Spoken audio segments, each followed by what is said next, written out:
بسم اللہ الرحمن الرحیم۔ السلام علیکم 5 کلاس۔ آج پچھلی نشست میں ہم نے معراج النبی صلی اللہ علیہ وسلم کی ریڈنگ کی تھی۔ آج ہم اس کے مشقی سوالات دیکھ لیتے ہیں۔ درست بیان پر ٹک کا نشان لگائیں۔ نبی اکرم صلی اللہ علیہ وسلم نے تمام انبیاء کرام علیہ السلام کی امامت فرمائی۔ کہاں؟ الف ہے بیت المقدس میں، مسجد الحرام میں، مسجد نبوی میں، مسجد قباء میں۔ کہاں؟ مسجد بیت المقدس میں۔ اور حضرت جبرائیل علیہ السلام مقام سے آگے نہ جا سکتے، سدرۃ المنتہا سے، بیت المعمور سے، عرش مولا سے، مسجد الحرام سے، سدرۃ المنتہا سے آگے نہیں جا سکتے تھے۔ اور عرش مولا موجود ہے پہلے آسمان پر، چوتھے آسمان پر، ساتویں آسمان پر، آسمانوں سے اوپر۔ نبی اکرم صلی اللہ علیہ وسلم نے آنکھوں کی ٹھنڈک قرار دیا ہے نماز کو، روزے کو، زکوٰۃ کو، جہاد کو، نماز کو۔ بیت المعمور عین اوپر ہے بیت المقدس کے، خانہ کعبہ کے، مسجد اقصیٰ کے، مسجد نبوی کے، خانہ کعبہ کے عین اوپر ہے۔ اب آگے ہم کالم میچنگ ہے، کالم ملائیے، کالم الف، کالم بے۔ پہلے آسمان پر حضور نبی اکرم صلی اللہ علیہ وسلم کی ملاقات ہوئی حضرت آدم علیہ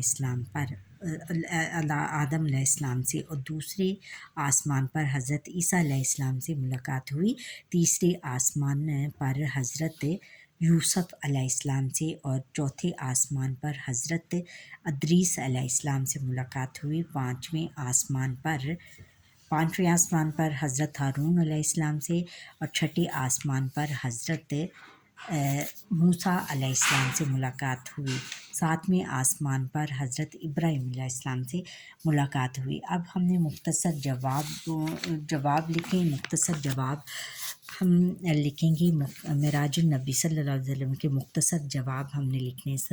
سفر معراج سے کیا مراد ہے؟ قرآن مجید اور روایات کے مطابق معراج سے مراد وہ سفر ہے جس میں حضرت محمد رسول اللہ خاتم النبی صلی اللہ علیہ وسلم نے مسجد حرام سے مسجد اقصیٰ اور پھر آسمانوں کی سیر، مسجد اقصیٰ اور پھر آسمانوں کی سیر کی۔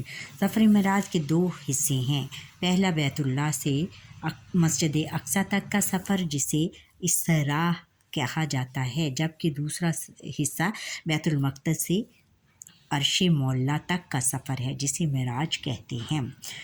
اب سوال نمبر 2 ہے کہ سدرۃ المنتہا کیا ہے؟ سدرۃ المنتہا ساتویں آسمان پر بیری کا ایک درخت ہے۔ اس مقام سے آگے فرشتے بھی نہیں جا سکتے۔ یہاں سے آپ صلی اللہ علیہ وآلہ وسلم نے عرش مولا تک کا سفر اکیلے طے کیا۔ دیکھا بچوں کتنے نہ ڈر اور کتنے بہادر تھے حضور نبی اکرم صلی اللہ علیہ وآلہ وسلم کہ وہ عرش مولا تک خود اکیلے انہوں نے سفر کیا۔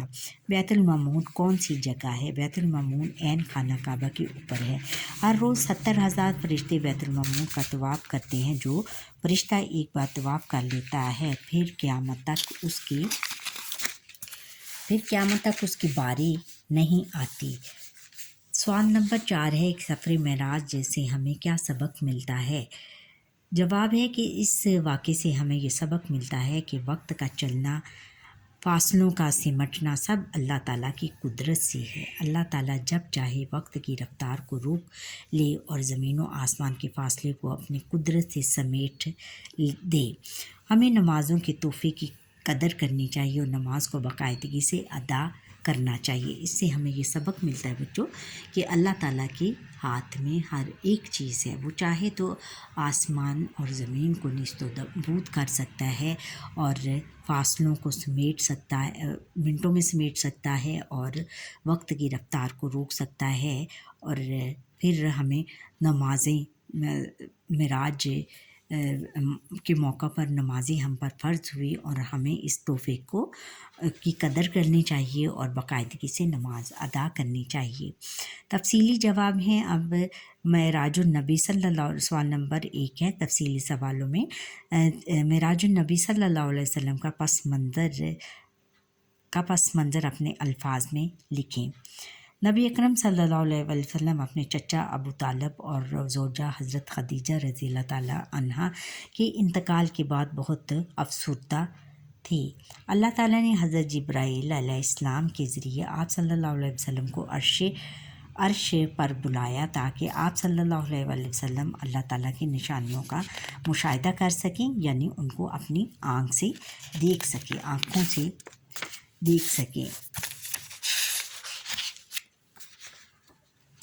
پھر ہے کہ ایک رات حضرت محمد رسول اللہ خاتم النبیین صلی اللہ علیہ وآلہ وسلم آرام فرما رہے تھے کہ حضرت جبرائیل علیہ السلام آپ صلی اللہ علیہ وآلہ وسلم کے پاس حاضر ہوئے۔ آپ صلی اللہ علیہ وآلہ وسلم کے دل کو زمزم کے پانی سے دھویا گیا، پھر جنت سے لائی گئی ایک سواری براق پیش کی گئی۔ آپ صلی اللہ علیہ وآلہ وسلم اس پر سوار ہو کر بیت المقدس پہنچے اور وہاں پر موجود تمام انبیاء کرام علیہم السلام نے آپ صلی اللہ علیہ وسلم کی امامت میں نماز ادا کی۔ دیکھا بچوں، حضور نبی اکرم صلی اللہ علیہ وسلم کا رتبہ کتنا بلند ہے۔ اسی سے دیکھ لیجئے کہ معراج آسمانوں تک کا سفر کسی بھی رسول یا نبی نے نہیں کیا پہلے تو، اور پھر یہ ہے کہ حضور نبی اکرم صلی اللہ علیہ وآلہ وسلم کو یہ سعادت حاصل ہوئی کہ انہوں نے تمام انبیاء علیہ السلام کی نماز کی امامت کروائی۔ وہاں پر موجود تمام آپ صلی اللہ علیہ وآلہ وسلم کی امامت میں نماز ادا کی۔ اس کے بعد آپ صلی اللہ علیہ وآلہ وسلم دوبارہ براق پر سوار ہوئے اور آسمانوں کی طرف سفر شروع کیا۔ ساتویں آسمان پر آپ صلی اللہ علیہ وسلم کے لیے بیت المعمور ظاہر کیا گیا۔ بیت المعمور عین خانہ کعبہ کے اوپر ہے۔ ہر روز 70,000 فرشتے بیت المعمور کا طواف کرتے ہیں۔ جو فرشتہ ایک دفعہ طواف کر لیتا ہے پھر قیامت تک اس کی باری نہیں آئے گی۔ اس کے بعد آپ صلی اللہ علیہ وآلہ وسلم نے سدرۃ المنتہا کی جانب سفر شروع کیا۔ سدرۃ المنتہا 7ویں آسمان پر ایک بیری کا درخت ہے۔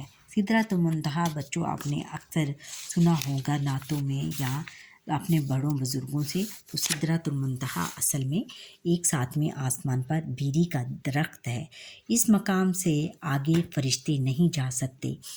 یہاں سے آپ نے عرش مولا تک کا سفر اکیلے طے کیا۔ یہاں آپ کو اللہ تعالیٰ سے ملاقات کا شرف حاصل ہوا۔ اسی موقع پر 5 نمازوں کا تحفہ دیا گیا۔ اللہ تعالیٰ سے ملاقات کے بعد آپ صلی اللہ علیہ وآلہ وسلم کو واپسی کے راستے میں جنت اور جہنم دکھائی گئی، یعنی انہوں نے جنت اور جہنم دیکھی جہاں پر کہ لوگوں کے اعمالوں کی جزا اور سزا دی جا رہی تھی۔ اچھا، سوال نمبر 2 ہے یہ تفصیلی سوالوں میں سفر معراج کے بارے میں جاننے کے بعد کفار مکہ کا کیا رد عمل تھا؟ جواب ہے کہ اگلی صبح نبی اکرم صلی اللہ علیہ وسلم نے اس سفر کا ذکر لوگوں سے کیا تو لوگوں کو آپ صلی اللہ علیہ وآلہ وسلم کا یقین نہیں کیا۔ کچھ لوگ حضرت ابوبکر صدیق رضی اللہ تعالیٰ عنہ کے پاس آئی اور کہا، آپ کے صاحب حضرت محمد رسول اللہ خاتم النبیین صلی اللہ علیہ وآلہ وسلم آسمانوں کی سیر یعنی معراج کا ذکر کر رہے ہیں۔ اس پر حضرت ابوبکر صدیق رضی اللہ تعالیٰ عنہ نے کہا، اگر یہ الفاظ آپ صلی اللہ علیہ وآلہ وسلم کی زبان مبارک سے ادا ہوئے ہیں تو میں ان کی تصدیق کرتا ہوں، یعنی ان کو صحیح مانتا ہوں۔ اچھا، یہ اس کا بچوں یہ ہے کہ حضور نبی اکرم صلی اللہ علیہ وآلہ وسلم چونکہ انہوں نے آسمانوں کا سفر کیا تھا اور اس سے پہلے کسی بھی نبی یا رسول نے نہیں کیا تھا، تو لوگوں کو جب بتایا گیا تو انہوں نے یقین نہیں کیا، اس لیے تو پھر وہ حضرت ابوبکر صدیق رضی اللہ تعالیٰ عنہ کے پاس آئے اور ان سے کہا کہ آپ کے حضور نبی اکرم صلی اللہ علیہ وسلم آسمانوں کے سفر یعنی معراج کا ذکر کر رہے ہیں، تو حضرت ابوبکر صدیق رضی اللہ تعالیٰ عنہ نے بغیر کچھ کہے ان کی تصدیق کر دی کہ اگر ان کے منہ سے یہ الفاظ نکلے ہیں کہ حضور نبی اکرم صلی اللہ علیہ وآلہ وسلم کے، تو میں اس کی تصدیق کرتا ہوں، یعنی اس کو مانتا ہوں۔ اسی لیے حضرت ابوبکر رضی اللہ تعالیٰ عنہ کو صدیق کہا جاتا ہے، یعنی ان کو اسی لیے ان کو صدیق کہا جاتا ہے۔ اچھا بچوں، یہاں پر ہی ہماری آج کے لیکچر کا وقت ختم ہوا۔ آپ مجھے لائک کریں، سبسکرائب کریں اور یہ لیکچر اسکیپ نہ کریں، شروع سے لے کر آخر تک دیکھیں اور کمنٹ سیکشن میں کمنٹ کر دیں۔ اللہ حافظ۔